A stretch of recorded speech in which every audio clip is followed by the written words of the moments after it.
जब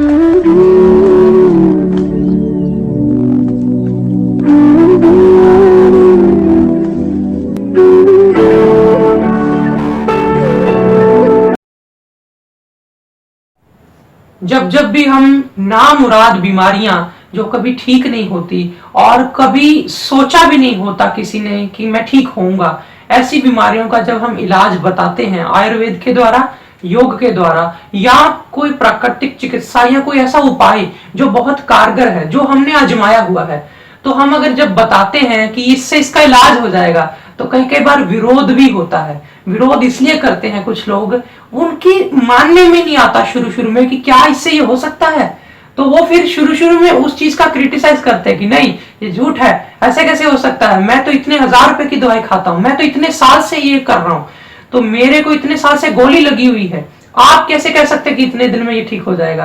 तो ऐसे में फिर वो, उन लोगों को मेरा निवेदन है कि वो परेशान ना हो, चीज को पहले आजमाएं, देखें और करके फिर बताएं कि उनको क्या मिला।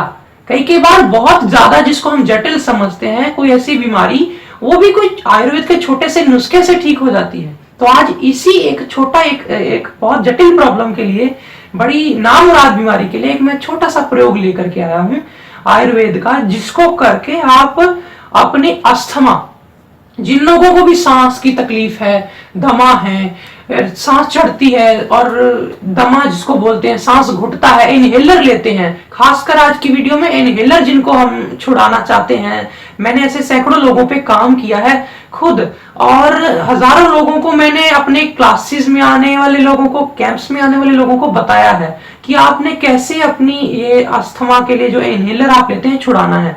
और मेरे सामने खुद देखने की बात है, कितने ही लोगों का इनहेलर छूटा। एक तो बूढ़ी माई मेरे पास आया करती थी, अब वो नहीं आती हैं काफी समय से, और उनको इनहेलर लेना पड़ता था। उनको इनहेलर तो क्या, उनको ब्रोंकाइटिस की प्रॉब्लम थी, उनको सारा दिन उनके पास में एक ऑक्सीजन का सिलेंडर रहता था, वो थोड़ी थोड़ी देर बाद वो थोड़ी ऑक्सीजन लेती थी तो ही उनको पूरा हो पाता था। तो मैंने उनको वो प्रयोग जो आज आपको बताने जा रहा हूँ वो बताया, उससे उनका वो सिलेंडर छूट गया। तो आज जिनको सिलेंडर लगा हुआ है घर में ही, और वो सांस की मशीन लेकर के सांस लेते रहते हैं, लगा के देखते हैं मशीन, यहाँ पे टेस्ट करते हैं तो ऑक्सीजन डाउन नजर आती है, फिर लगाते हैं तो उनकी ऑक्सीजन बिल्कुल पूरी कर देगा। ये अस्थमा वालों को, दमा वालों को बहुत आराम देगा। लेकिन साथ में फिर मैं कह दूं कि जैसे ये चीजें आज मैं बताऊंगा आप करना शुरू करेंगे, फिर अगली वीडियो में परहेज भी बताऊंगा, तो वो परहेज जब साथ में कर लेंगे तो सोने पे सुहागा हो जाएगा। बिना परहेज के कई बार पूरा नहीं भी लाभ हो पाता, लेकिन फिर भी हम शुरुआत तो करें। तो आइए मैं बताता हूं आपको सबसे पहले करना क्या है। आपको इनहेलर छुड़ाने के लिए मैं आज प्रयोग बताऊंगा कपूर। कपूर जिसको आप हवन में जलाते हैं या कोई जोत में जलाता है, जलाकर आरती करते हैं, कपूर बड़ा ही आम है, लोग इसको यूज करते हैं। इसको आप मुश कपूर कह देते हैं पंजाबी में, लेकिन इसकी कई तरह की क्वालिटीज आती हैं। सबसे बेहतर, सबसे बढ़िया क्वालिटी जो इसकी आती है वो है, इसको हम कहते हैं भीम सैनी कपूर।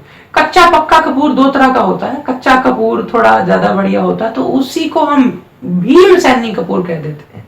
भीम सैनी कपूर किसी किराने वाले से नहीं मिलेगा, आप जाके पूछेंगे तो वो आपको टिक्कियां दे देगा जो आप मुश कपूर लेके आते हैं जलाने के लिए, तो वो समझेगा भी नहीं कि ये भीम सैनी कपूर होता क्या है।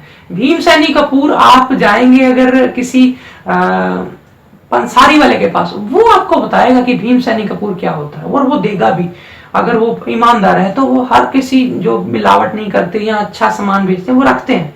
आप ले आइए, 100 ग्राम ले आइए। तो आपको करना क्या है, 100 ग्राम भीम सैनी कपूर लाके डिब्बी में बंद करके रख दो। अब उसमें से एक टुकड़ा निकालो। टुकड़ा कितना, जैसे 3 उंगल है, ये 3 उंगल है, इस इतना चौड़ा और इससे थोड़ा छोटा इतना टुकड़ा आप ले लें। जैसे एक माचिस की डिब्बी होती है, इतना टुकड़ा ले लें, और मोटा उतना चाहे ना हो, उससे कम ही हो जाए, तो मोटाई में चाहे कम हो जाए, लंबाई चौड़ाई में माचिस की डिब्बी जितना एक कपूर का टुकड़ा ले लो। तो अगर टुकड़े टुकड़े होगा, चूरा चूरा होगा, तो इकट्ठा उतनी मात्रा में ले लेना।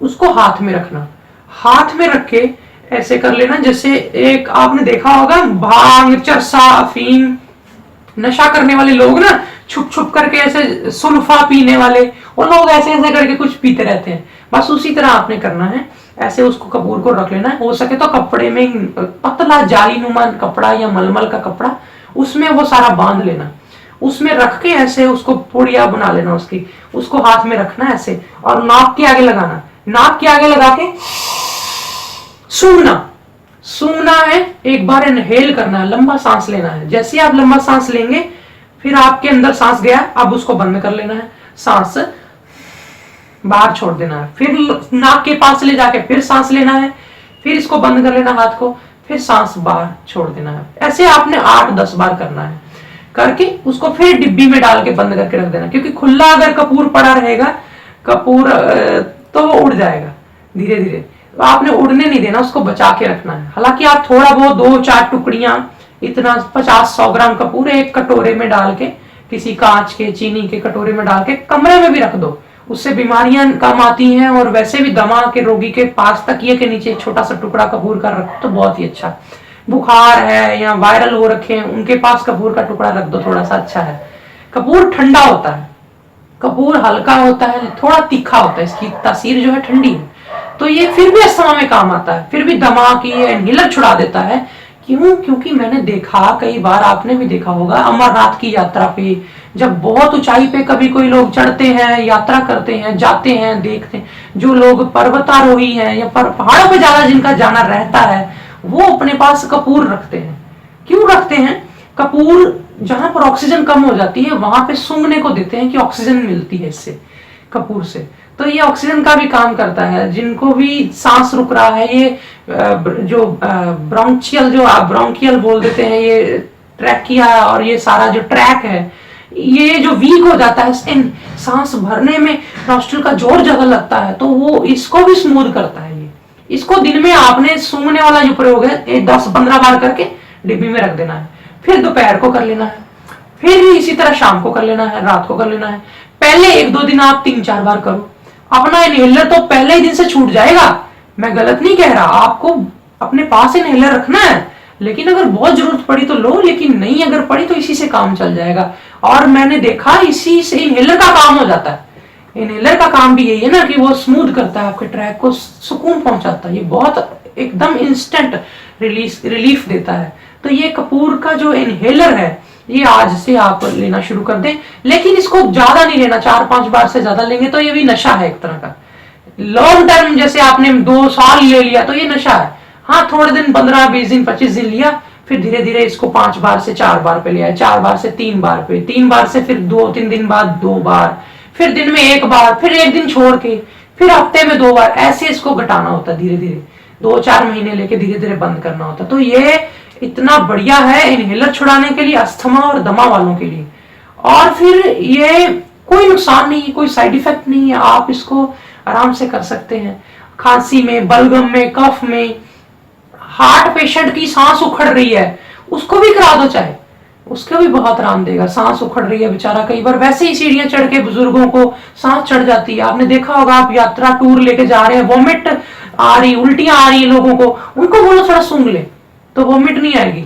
इतना अच्छा है, इसके इतने प्रयोग हो जाते हैं। ये तो था अस्थमा वालों के लिए छोटा सा प्रयोग है इनहेलर छुड़ाने के लिए, ये शुरुआत है, आप इतना करिए। अगली वीडियो में मैं आपके लिए लेकर के आऊंगा अस्थमा के लिए खाने के लिए कुछ ऐसे, कुछ क्या हम करें और उसमें हमें क्या क्या भोजन में खाना है, क्या क्या परहेज करना है, क्या क्या हमें जीवन में परिवर्तन करने हैं कि ये अस्थमा बिल्कुल ठीक हो जाए। मेरे पास आकर के जो लोग आते हैं, मैं सच कहता हूं, मैं कोई झूठी अनर्गल बातें नहीं करता, जो आते हैं मैं उनको योग से, आयुर्वेद से, हर चीज का मैं बताता हूँ, तो वो बिल्कुल ठीक होते हैं और हो रहे हैं, और उनके इनहेलर छूट रहे हैं।